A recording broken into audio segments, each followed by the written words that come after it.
सादर प्रणाम मेरे प्यारे देशवासियों। आज हम बात करेंगे एक विचार की शक्ति पर कि सकारात्मक विचार हमारे जीवन को कैसे बदल देता है। हम जो भी हैं और जैसा भी विचार करते हैं वह हमारे वार्तालाप के दौरान अवश्य प्रकट होता है। हम जिस प्रकार का सोचेंगे वैसा ही बोलेंगे भी। जो हम बोलते हैं उसे सबसे पहले हम ही सुनते हैं। यही कारण है कि उसका सबसे पहला प्रभाव भी हमारे ऊपर ही पड़ता है। यह मनोवैज्ञानिक सत्य है कि एक विचार दूसरे विचार को खींच कर लाता है। हम जिस तरह के विचार बनाते हैं उसी से मिलते जुलते विचार हमारे भीतर पैदा होते चले जाते हैं। बुरा सोचें तो बुरे और अच्छा सोचें तो अच्छे।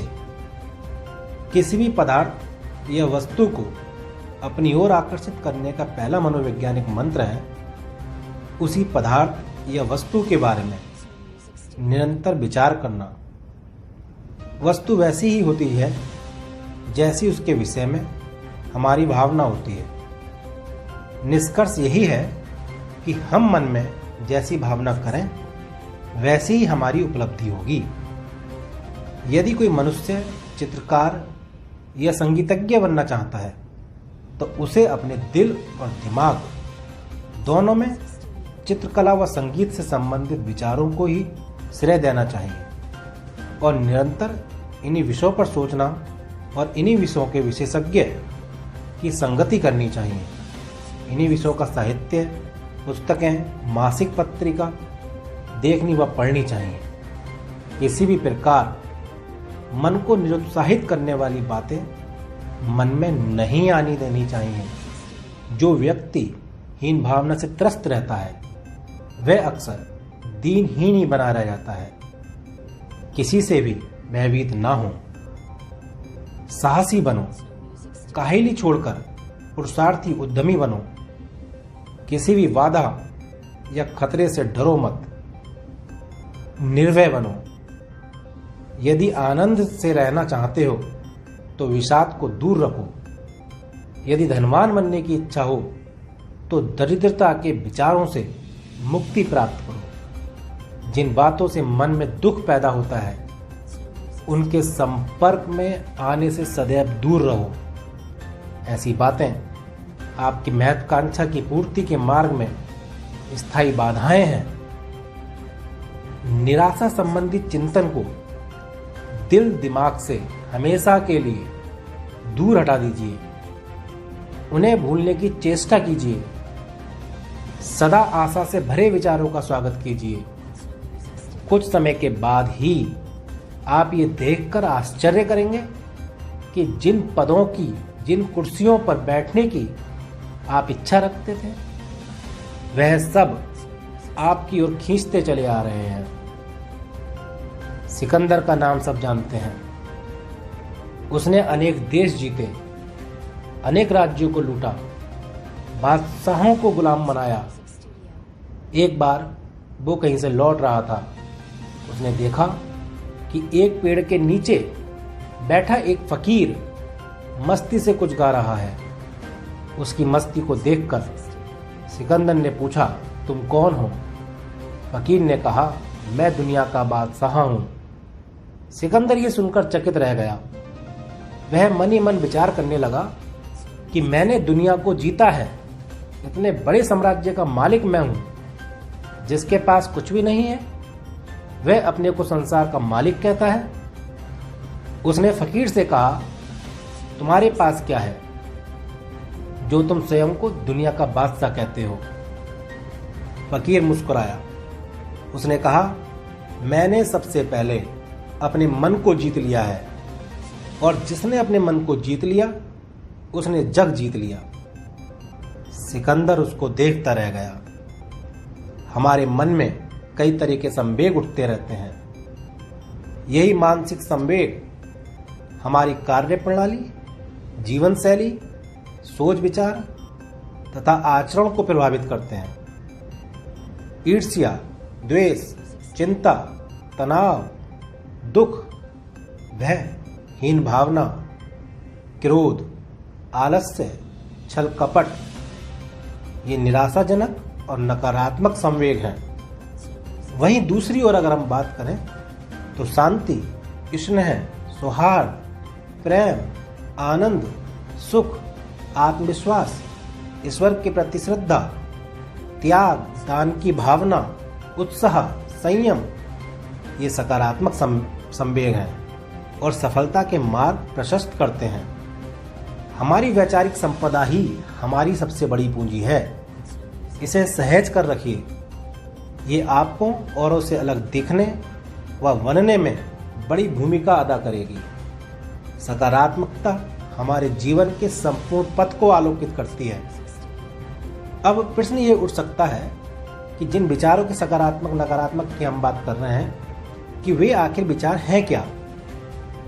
तो देखें, हमारी हर कदम ये इच्छा होती है कि आने वाले दिन सुखों से भरे हों, हम सबसे बेहतर जिंदगी के मालिक बने, हमारे पास सुख सुविधाओं के तमाम साधन हों, खूब धन हो, दौलत हो, हमारी अभी मृत्यु ना हो। ये सब हमारे विचार ही तो हैं। हम जो भी और जैसा भी विचार करते हैं वे हमारे वार्तालाप के दौरान अवश्य प्रकट होता है। हम जिस प्रकार का सोचेंगे वैसा बोलेंगे भी। जो हम बोलते हैं उसे सबसे पहले हम ही सुनते हैं। यही कारण है कि उसका सबसे पहला प्रभाव भी हमारे ऊपर ही पड़ता है। हम जो नज़रिया अख्तियार करते हैं वास्तव में वे हमारे विचार ही होते हैं। इस समय के बीतने के बाद हमारा भविष्य क्या और कैसा होगा, सबके पीछे विचार का प्रकाश छुपा है। समाज में हमारे ताल्लुकात कैसे हैं, कौन हमारे लिए बुरे हैं, कौन हमारे लिए अच्छे हैं, सब विचारों का ही तो खेल है। हम लोगों को अपना बनाने की लालसा, सफलता प्राप्ति की कामना, सबके पीछे विचार का चक्र चलता रहता है। हमारे अच्छे तथा बुरे जीवन का निर्णय ये संसार या समाज नहीं करता, बल्कि हमारे विचार ही करते हैं। इसी विचार की महत्ता को ऋग्वेद में कहा गया है, पाकत्रा स्थन देवा रत असु जानित मर्तयम उपम देवम च अदेवम च वशवः। अर्थात जहाँ शुभ विचार हैं वह ईश्वर का वास है। स्वेट मार्डन का कथन मैंने एक बार पढ़ा था, जो कथन इस प्रकार से था कि तुम विचार के द्वारा भाग्य पर विजय प्राप्त करते हो। हमारे जीवन पर हमेशा श्रेष्ठ विचारों एवं सद्गुणों का शासन होना चाहिए।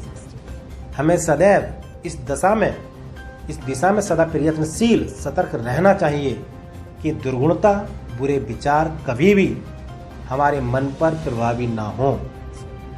जब हम भूमि में अच्छा बीज बोते हैं, अच्छी खाद, उचित पानी देते हैं, मौसम भी ठीक रहता है, तो पौधे के अंकुर फूटने से लेकर फल बनने तक की सभी क्रियाएं अच्छे से पूर्ण होती हैं। पौधे के सूखने या नष्ट होने की संभावना तभी होती है जब भूमि की उर्वरता कम हो जाती है या मौसम एकदम प्रतिकूल हो जाता है। पौधे को धूप या पानी ठीक से नहीं मिलता है। इसी प्रकार जब किसी व्यक्ति के विचार निष्क्रियता से बोझिल हो जाते हैं, कर्म शक्ति कम हो जाती है, उत्साह और उल्लास मंद पड़ जाते हैं, साहस और आत्मविश्वास का अभाव हो जाता है, तब उसका व्यक्तित्व एकदम नकारा और प्रभावहीन हो जाता है। यदि हमारी चित्तवृत्ति शुद्ध और सत्य मार्ग का अवलंबन करती है तो हम पर दूसरे के गलत विचारों का कुछ भी प्रभाव नहीं होगा। गलत परामर्शों को सुनने वाला, उनसे उत्साहित होने वाला व्यक्ति अवश्य ही अपने मार्ग से भटक जाता है। यदि हम संकल्प कर लें, अपने लक्ष्य को निरंतर दोहराते रहें, बार बार अपने लक्ष्य की पूर्ति के लिए प्रण करते रहें, तभी अपने पथ पर आरूढ़ बने रह सकते हैं और लक्ष्य के लिए कार्य करना हमारा आचरण बन सकता है। रॉल्फ लडो कहते हैं कि ना कुछ अच्छा होता है और ना ही कुछ बुरा, केवल हमारा सोचने का ढंग ही उसे वैसा बनाता है। नॉर्मन विसेंट पील ने कहा है, अपने विचारों को बदलकर हम अपनी दुनिया बदल सकते हैं। सफल, प्रसन्न, स्वस्थ एवं प्रभावशाली व्यक्ति सोचते समय सकारात्मक ऊर्जा युक्त विचारों का ही प्रयोग करते हैं।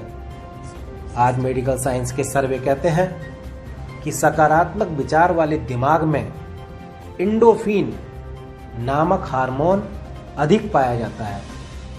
इसी प्रकार शांति की मनोस्थिति में न्यूरोपेप्टाइड हार्मोन पैदा होता है, जिससे हमारी प्राकृतिक एवं मानसिक सुख शांति का अनुभव हमें होता है।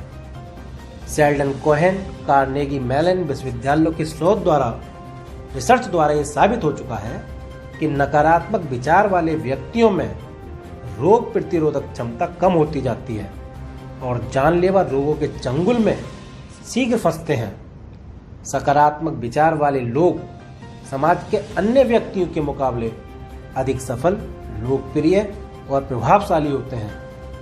लोग उनकी स्वयं ही मदद करने के लिए उत्सुक रहते हैं। उनके बड़े से बड़े व जटिल काम आसानी से हो जाते हैं। आज चूंकि महामारी पूरे विश्व में पैर पसार गई है, तो यदि हम कोई भी नेशनल या इंटरनेशनल चैनल की अगर हम बात करें, हम उसे देखते हैं, तो जब भी हम उसे खोलते हैं तो हम देखते हैं कि कहीं ना कहीं की घटना वहाँ पर कोरोना से संबंधित दिखाई जा रही है। समाचार पत्र पढ़ने के लिए बैठते हैं तो अधिकांश समाचार पत्रों के जो पृष्ठ हैं उसमें भी कहाँ कितनी ज़्यादा मृत्यु हुई, कहाँ कितने ज़्यादा केस मिले, ये सब दिया होता है। ये 21 दिन का लॉकडाउन हमारे भारतवर्ष में है जो निरंतर अभी चल रहा है। ऐसे में कुछ लोगों ने सिर्फ रिमोट अपने हाथ में ले रखा है या वो इस फिराक में रहते हैं कि कहाँ से किसी प्रकार से जानकारी मिले कि कहाँ कहाँ ये बहुत ज़्यादा कर्फ्यू जैसा माहौल है, कहाँ पर कितने रोगी मिले। तो इससे उनके अंदर नकारात्मक विचारों का प्रभाव होना संभव है। प्रत्येक दिन हम देख रहे हैं अनेक काउंसलर आगे उतर कर ये आ रहे हैं कि हम काउंसलिंग करेंगे, टेलीफोनिक काउंसलिंग करेंगे। समाचार पत्रों में भी ये दिया जाने लगा है। WHO के द्वारा भी ये गाइडलाइन जारी हुई है कि नकारात्मक विचारों से बचने के लिए हमें क्या क्या करना चाहिए, क्योंकि विज्ञान जानता है कि यदि आज विचारों का प्रभाव यानी नकारात्मक विचारों का प्रभाव यदि ज़्यादा हुआ तो ये, क्योंकि अभी मैंने आपको बताया कि रोग प्रतिरोधक क्षमता कम हो जाती है, तो जाहिर सी बात है कि रोग प्रतिरोधकता कम होगी और मन में एक वहम पैदा होगा और ये वहम बहुत खतरनाक हो सकता है। इसलिए आपने अपने जीवन के लिए जो लक्ष्य बनाए थे, जो अभी लक्ष्य आप अपने पास रखते हैं, उन पर अमल करने का समय है और उन पर जैसा हम बीज बोते हैं वैसे ही फल मिलता है। नकारात्मकता से, नकारात्मकता के बीजों से नकारात्मक फसल तैयार होगी। इसलिए ध्यान रखें, बहुत ज़्यादा सावधानी बरतने की आज आवश्यकता है। अच्छी पुस्तकें आप पढ़ सकते हैं, सकारात्मक विचार अपने अंदर अपनाएं। सकारात्मक विचारों से ही सकारात्मक परिणाम मिल सकते हैं, आपकी सेहत अच्छी रह सकती है। तो मेरे प्यारे सभी देशवासियों, मेरा सभी से यह आग्रह है कि अच्छी पुस्तकें पढ़ें, अच्छी फिल्म आप देख सकते हैं, ज्ञानवर्धक फिल्म आप देख सकते हैं, अपने विचारों पर काम कर सकते हैं। आज ये समय है अपने विचारों पर एक आवश्यक कार्रवाई करने का। किसी भी प्रकार से नकारात्मक विचार हमारे अंदर ना आए। सभी अपना बड़ा ध्यान रखें, सतर्क रहें, सजग रहें, बाहर ना निकलें, दूरी बनाकर रहें। जय हिंद, जय भारत।